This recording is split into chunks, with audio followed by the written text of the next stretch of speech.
नमस्कार, बहुत बहुत स्वागत है आपका। आप देख रहे हैं सी न्यूज़ भारत। मैं हूं आपके साथ इशिता। वक्त हो गया है खास खबर का।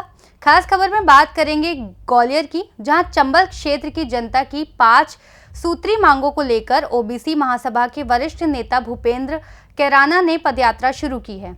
उनका मुख्य उद्देश्य ग्वालियर से इटावा सड़क मार्ग को 6 लेन हाईवे में बदलवाना है। भूपेंद्र कैराना का कहना है कि ग्वालियर से इटावा जो पहले एकाकी मार्ग था, अब अत्यधिक व्यस्त मार्ग बन चुका है, जिसमें हर दिन 10,000 से 20,000 लोग यात्रा करते हैं। पिछले 50 वर्षों से ये मार्ग एक संकीर्ण सड़क के रूप में बना हुआ है, जिससे लगातार दुर्घटनाएं हो रही हैं। भूपेंद्र कैराना का आरोप है कि पिछले 10-15 वर्षों में हजारों दुर्घटनाएं इस मार्ग पर हो चुकी हैं। फिर भी मध्य प्रदेश और देश की सत्ता में बैठी भाजपा सरकार इस सड़क को हाईवे बनाने में कोई कदम नहीं उठा रही। भूपेंद्र कैराना ने यह भी कहा कि ग्वालियर से इटावा जाने वाला ये मार्ग इतना व्यस्त है कि यहाँ हर दूसरे-तीसरे हफ्ते भीषण हादसे लगे रहते हैं, जिसमें लोग अपनी जान गंवाते हैं या गंभीर रूप से घायल होते हैं। बावजूद इसके भाजपा सरकार और ग्वालियर भिंड क्षेत्र के सांसदों और मंत्रियों ने इस पर मुद्दे पर कोई गंभीरता नहीं दिखाई है। इसी कारण भूपेंद्र कैराना और उनके साथी इस मुद्दे को लेकर पदयात्रा निकाल रहे हैं, जो दिल्ली में केंद्रीय राष्ट्रीय राजमार्ग मंत्री नितिन गडकरी के बंगले पर जाकर समाप्त होगी। इस पदयात्रा का मुख्य उद्देश्य ग्वालियर इटावा मार्ग को 6 लेन हाईवे में बदलवाना है, ताकि यह होने वाली दुर्घटनाओं को कम किया जा सके और यात्रियों की सुरक्षा सुनिश्चित की जा सके।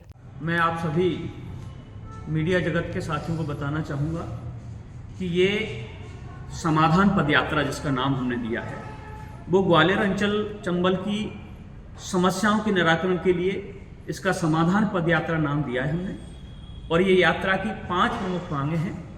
पहली मांग है, ये जो ग्वालियर इटावा नेशनल हाईवे 719 है, इसको 6 लेन हाईवे का निर्माण होना चाहिए। दूसरी मांग है, इस हाईवे पर अभी तक पिछले 3 साल में जितने दुर्घटनाएं हुई हैं, जिसमें लोगों की जानें गई हैं या गंभीर रूप से घायल हैं, उनको सरकार उचित मुआवजा राशि प्रदान करे। तीसरी मांग है, जिस प्रकार मध्य प्रदेश सरकार द्वारा उज्जैन और मालवा के तमाम जिलों में शराबबंदी की घोषणा की गई है, उस प्रकार ग्वालियर चंबल अंचल में भी शराबबंदी की घोषणा की जाए। चौथी मांग है, किसानों पर जो सोसाइटियों का कर्जा है, खाद का है, बीज का है, कृषि संबंधित जो भी कर्जा है, वो सरकार माफ करे। और 5वीं मांग है कि सरकार ने युवाओं को जो सेना में भर्ती के लिए अग्निवीर योजना चला रखी है, पहले सरकार में स्थायी रूप से सेना में भर्ती होते थे नौजवान युवा साथी, तो हमारे ग्वालियर चंबल अंचल के ज़्यादातर साथी सेनाओं में भर्ती होते हैं, पुलिस में भर्ती होते हैं, फोर्स में भर्ती होते हैं। ये अग्निवीर जब से योजना चली है, तब से इस क्षेत्र का युवा बहुत ही बेरोजगार और बहुत ही अपने आप को ठगा हुआ महसूस कर रहा है। तो हमारी मांग है कि उसे स्थायी रूप से सेना में भर्ती प्रक्रिया पुनः चालू की जाए और उसके लिए रोजगार के साधन सरकार उपलब्ध कितने किलोमीटर की यात्रा है, कहाँ से कहाँ तक रहेगी? ये यात्रा मध्य प्रदेश और उत्तर प्रदेश की जहाँ सीमा है, जिसे हम चंबल पुल कहते हैं, इस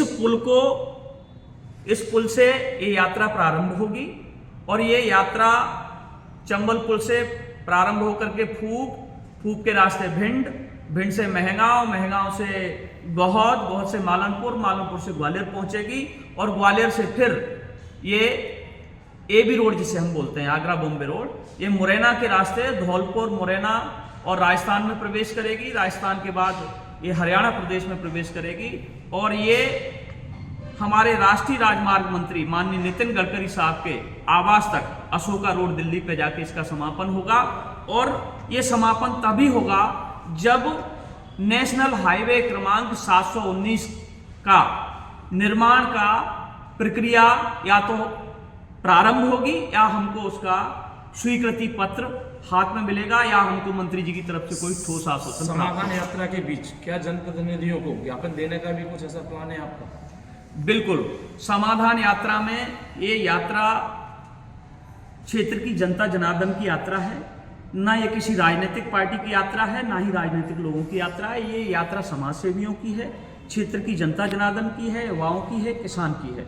ये सर्वसाधारण की यात्रा है। इसमें जहाँ जहाँ से हम गुजरेंगे और जहाँ जहाँ क्षेत्र के विकास के लिए जो जनप्रतिनिधि जिम्मेदार लोग हैं उनको इस यात्रा में ज्ञापन भी दिए जाएंगे और उन्हें गुलदस्ता दे करके सप्रेम उनसे पूछा भी जाएगा कि आदरणीय आपकी क्या जिम्मेदारी थी जो क्षेत्र का जनसाधारण को रोडों पर उतर के ये यात्रा 600 किलोमीटर की पदयात्रा करनी पड़ रही है। उनसे सवाल जरूर करेंगे, जनता जनार्दन भी करेगी और हमारे मीडिया जगत के साथी भी करेंगे। कब शुरू होगी और कौन सी तारीख को शुरू होगी? ये यात्रा आने वाली 27 फरवरी, कहना चाहूँगा परसों 27 फरवरी को हमारे आज़ादी के महानायक पंडित चंद्रशेखर आज़ाद जी का शहीदी दिवस भी है और हमारे क्षेत्र की जनता जनार्दन ने निर्णय लिया है कि जिस प्रकार देश को आज़ाद कराने के लिए चंद्रशेखर आज़ाद जी लड़े, उसी प्रकार हम जो दुर्घटना में मौतें हो रही हैं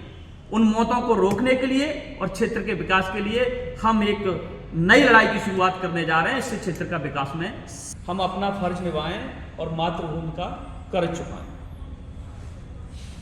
साथियों, आने वाली 27 फरवरी से भिंड जिले के चंबल सेतु से, जहां उत्तर प्रदेश और मध्य प्रदेश की सीमा है, वहां से एक समाधान पदयात्रा का आरंभ होने जा रहा है।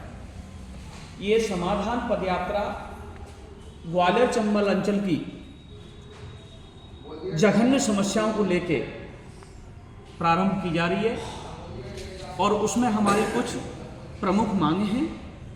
उन मांगों को लेकर 27 फरवरी को दोपहर 12 बजे माँ चंबल, हमारे देश में नदियों को माँ माना जाता है, चंबल माँ का जल लेकर और विधिवत पूजा पाठ कार्यक्रम करने के बाद समाज सेवियों के मार्गदर्शन में, संत समाज के सानिध्य में और समाज सेवी कार्यकर्ताओं के साथ ये समाधान पदयात्रा प्रारंभ होगी, जिसकी पहली मांग है कि इस नेशनल हाईवे क्रमांक जो कि ग्वालियर से इटावा जाता है, इसको अभी जो एकांकी मार्ग है जिस पे प्रतिदिन दुर्घटना में लोगों की जान चली जाती है, गौवंश की जान जाती है, आवारा बेजुबान पशु भी मारे जा रहे हैं, इसको 6 लाइन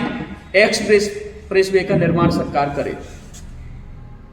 ये हमारी प्रमुख और पहली मांग है।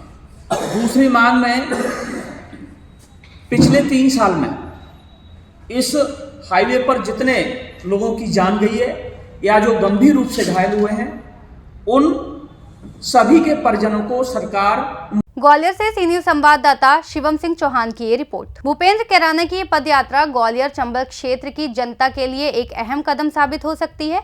अगर ये मांग पूरी होती है तो ये क्षेत्र के लोगों की सुरक्षा और विकास के लिहाज से बड़ा परिवर्तन लाएगा। फिलहाल इस खास खबर में बस इतना ही। देश और दुनिया की तमाम बड़ी जानकारियों के लिए बने रहिए सी न्यूज़ भारत के साथ।